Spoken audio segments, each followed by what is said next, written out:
হে মালিক, তুমি আমাদের রক্ষাকারী, তুমি আমাদের রিজিক দাতা।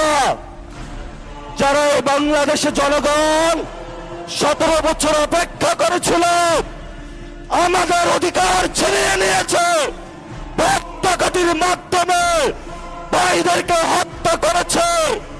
আয়েশার মালিক তোমার মালিকের বিচারে আমরা বিচার রেখে গেলাম, তুমি তাদের দৃষ্টান্তমূলক শাস্তি বাংলার মাটিতে জনগণের সামনে করবে।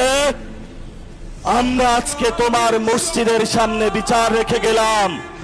বাংলাদেশের মানুষ হতাশ হবেন না। লা তাহজান ইন্নাল্লাহা মানা, আল্লাহ আমাদের সাথে আছেন। শক্তিমান, ভয় নাই, জয় করব আমরা ইনশাআল্লাহ। দ্বিগুণ হয়ে পার্লামেন্টে যাব।